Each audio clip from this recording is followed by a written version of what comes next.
I knew something was wrong the moment the call ended, not because of what was said, but how easily it was said. My daughter-in-law's voice had that sharp, metallic edge she used when she wanted me to feel small. "If you want to join Thanksgiving, come wash the dishes," she snapped, as if I were a stray dog scratching at her door. Then the line went dead.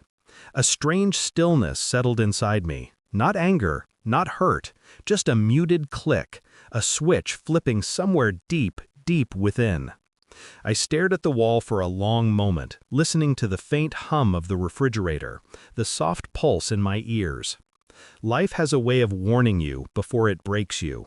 Mine whispered, "This is only the beginning." Then, a second blow. Earlier that morning, I had walked into the real estate firm where my wife's sister worked. I had only intended to drop off a document for my accountant, but the moment she saw me, she laughed loudly enough for the entire lobby to hear. "Oh, look," she sneered, waving at her colleagues. "Security, escort this gentleman out. He wandered in from the wrong building." Laughter, whispers, eyes on me like I was a stain they needed removed. I felt nothing. Not yet. Just that same quiet click. Then her managing partner appeared, holding a folder. "Mr. Harrison, your $25 million estate portfolio transfer is approved. And you," he said coldly to her, "clear out your desk." Silence. Beautiful, choking silence. 2 humiliations in one day. Both unintentional. Both revealing. Something was shifting beneath my life like a fault line. And I knew it was time to investigate what had been trembling under the surface for years. It started as a suspicion, a smell, a tone, a pattern too precise to be coincidence. My wife had grown distant, politely distant, the kind that pretends nothing is wrong but leaves emotional fingerprints everywhere. Her late returns, her overly cautious explanations, her sudden protectiveness over her phone.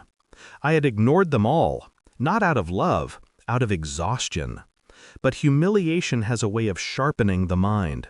And that day, after her sister's laughter, her daughter-in-law's disrespect, the portfolio approval, I felt the crack widen. That night, as my wife showered, her phone lit up. A name, a message, a tone of familiarity that didn't belong to friendship. Had a wonderful time. Next week, same hotel? I stood there, staring at the glowing screen like it was a ticking device. My chest did not tighten. My pulse did not rise. Instead, my mind went very, very quiet. Because betrayal, real betrayal, is rarely sudden. It's a slow rot. And I finally smelled it. I returned the phone to its place before she emerged. She smiled at me as she towel-dried her hair, unaware that a quiet shift had begun inside me. I answered with the same smile, the kind people mistake for peace. I began collecting details, not aggressively, not suspiciously, simply attentively. I checked billing histories, quietly requested phone records, found overlapping evenings with book club and hotel reservations under an alias. I searched through credit card statements she thought I never noticed. I found the pattern. I matched dates with locations. I traced the number from the message.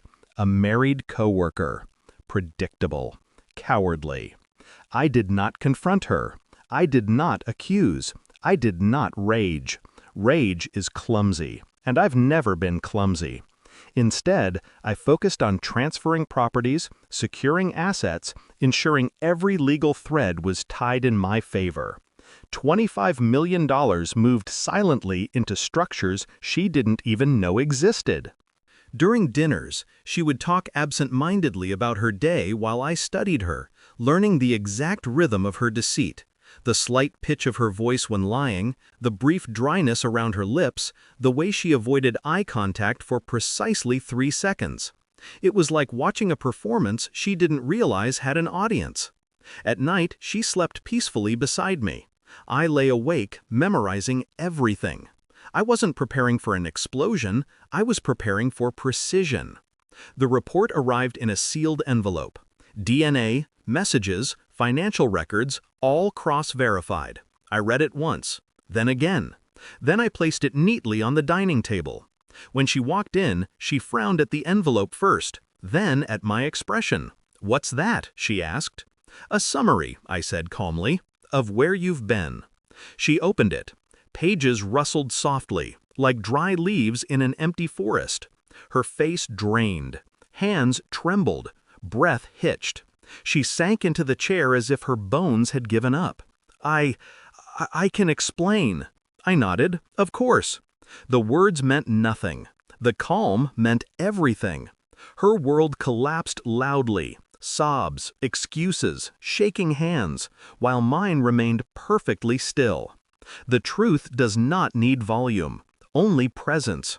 I didn't shout, I didn't insult, I didn't even raise my voice. I simply handed her the signed divorce papers and the document stating she would receive nothing.